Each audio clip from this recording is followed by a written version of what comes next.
भारत माता के भारत माता के ল'ৰাবিলাকে ক'ব বুলেট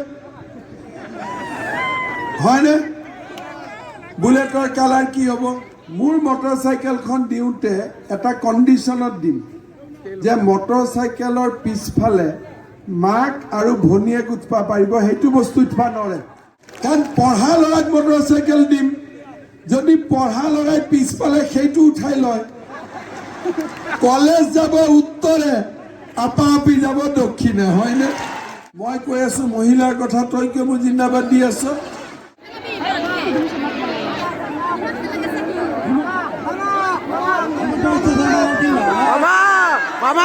নমস্কাৰ আপোনাক পুনৰ স্বাগতম জনাইছোঁ মোৰ ইউটিউব চেনেল চিমাছ ব্লগলৈ তো আজি মই বহুত দিনৰ মূৰত এখন ব্লগিং ভিডিঅ' বনাবলৈ ওলাইছোঁ তো মোৰ এইখন ভিডিঅ'টো হৈছে এখন মিটিঙৰ ওপৰত তো আজি বোলে মানে আমাৰ গাঁৱৰ ওচৰতে মামা আহিব মামা মানে হিমন্ত মামা তো তেখেতক চাবলৈ গৈ আছোঁ তো তেখেতে কেনেকৈ আহি পাইছেনে নাই সেইখিনি আপোনালোক ভিডিঅ'ত দেখাবলৈ চেষ্টা কৰিম তো ভিডিঅ'টো স্কিপ নকৰাকৈ চাই থাকক তো বলক ভিডিঅ'টো আৰম্ভ কৰোঁ আমাৰ আহাতে অলপ পলম হৈ গ'ল এয়া চাওক মামা আহি পাই ভাষণ দি আছে তো আপোনালোকক এতিয়া ডাইৰেক্ট ফিল্ডৰ পৰা দেখাবলৈ চেষ্টা কৰিম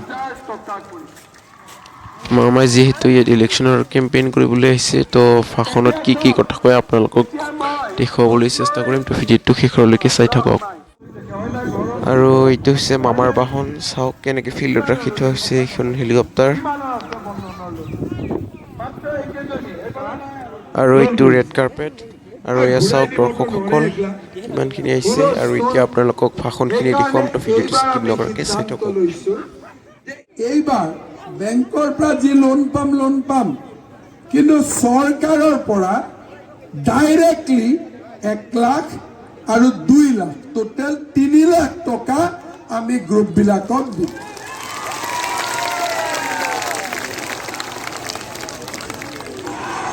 হল 4 নম্বৰ মই কৈ আছো মহিলাৰ কথা তই কিয় মোক জিন্দাবাদ দি আছ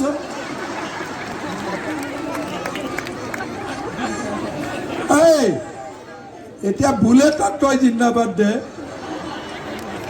দ্বিতীয়তে লোন লৈ আছে মহিলাই চিঞৰি আছে সি তাৰমানে নামত লোন লয় মহিলাই লোনটো খাই দিয়া ঘৰৰ মতাবিলাকে হয়নে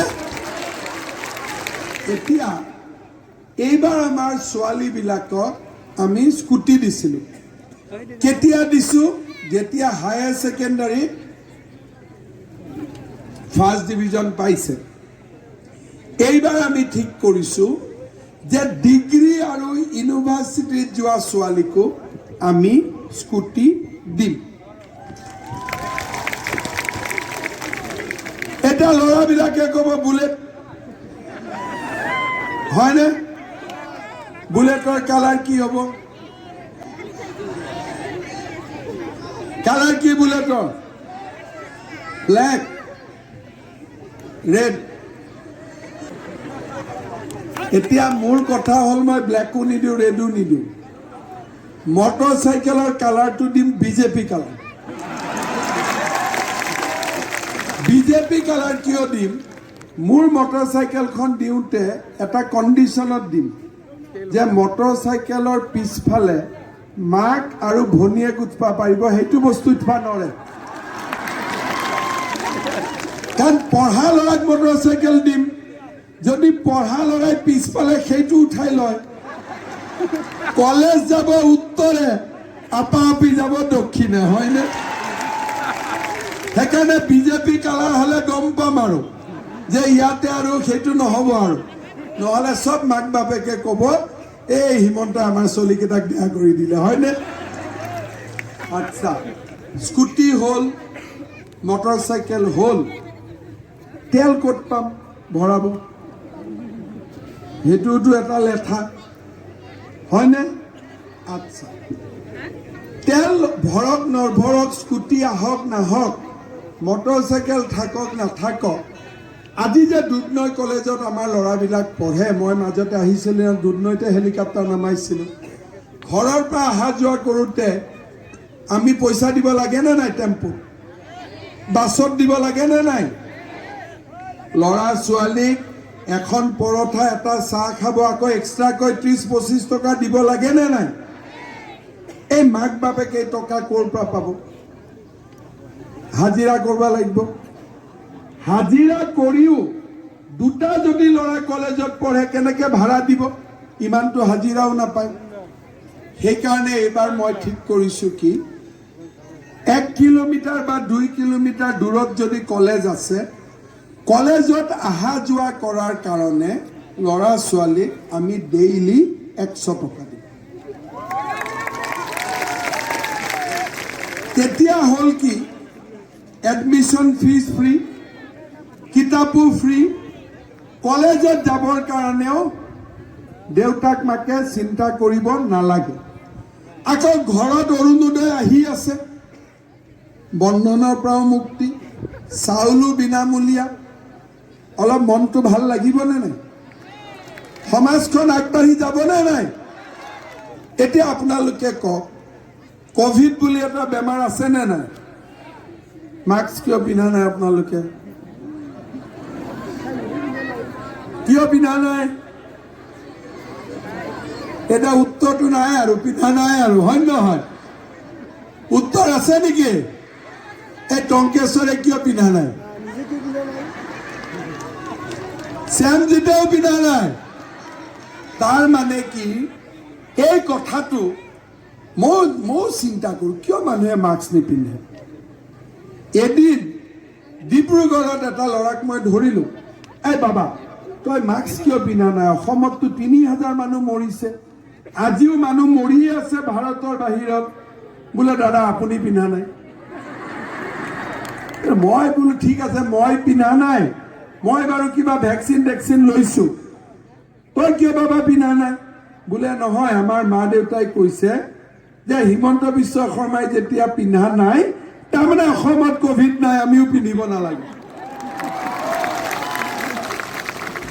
এইটোক কয় বিশ্বাস। বুজি পালেনে? এইবাৰ আমি কৈছোঁ যে অহা 1 বছৰৰ ভিতৰত আমি 1 লাখ নতুন ল'ৰা ছোৱালীক চৰকাৰী চাকৰি দিম। পুলিচৰ ল'ৰাবিলাকে দৌৰি আছে, টেটত পাছ কৰি আছে। 39টা ডিপাৰ্টমেণ্ট আছে। এই 39টা ডিপাৰ্টমেণ্টত আমি 1 লাখ চৰকাৰী চাকৰি 1 বছৰত দিম। খালি মোৰ এটা অনুৰোধ, ল'ৰা ছোৱালীবিলাকে যাতে চাকৰি বাকৰি পায়, মাক বাপেকক যাতে চায়।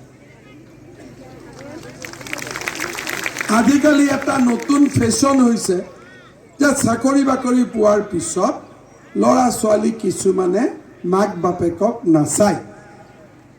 মন্দিৰত ভগৱান আছে নাই আমি নাজানো, বিশ্বাস, কিন্তু আগৰ পৰা যোনে ভাগৱত পঢ়িছে, সংস্কৃত পঢ়িছে, সংস্কৃতিৰ বিষয়ে জানে, ভাৰতৰ বিষয়ে জানে, আমি সদায় মানি আহিছোঁ যে ঘৰত থকা দেউতা মায়ে হৈছে আমাৰ জীৱন্ত ভগৱান, হয়নে? গতিকে ল'ৰা ছোৱালীবিলাকে আমাক একো দিব নালাগে, খালি দেউতাক মাকক চাওক, সেইটোকে আমাক লাগে। এতিয়া বিজেপিয়ে এখন আইন কৰিছে, বহুত মানুহে নাজানে। এটা ল'ৰাই যদি চাকৰি পায়, 20,000 টকা যদি দৰমহা পায়, বাপেক মাকক যদি নাচায়, বাপেকে যদি অফিচত কমপ্লেইন দি দিয়ে, দৰমহাৰ পৰা 3,000 টকা আমি দেউতাকক কাটি দি দিম প্ৰত্যেক মাহত। 17,000 ল'ৰাই পাব, 3,000 বাপেকে পাব। ভাৰত মাতা কে, ভাৰত মাতা কে।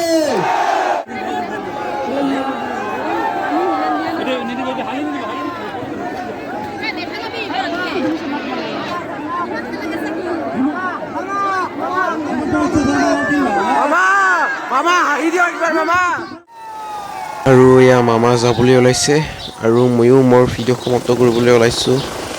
মই ভিডিঅ'টো ভালকৈ বনাব নোৱাৰিলোঁ ষ্টেজৰ ওচৰৰ পৰা, কাৰণ বহুত মানুহৰ ভিৰ আছিল, তথাপিও বনাবলৈ চেষ্টা কৰিছোঁ।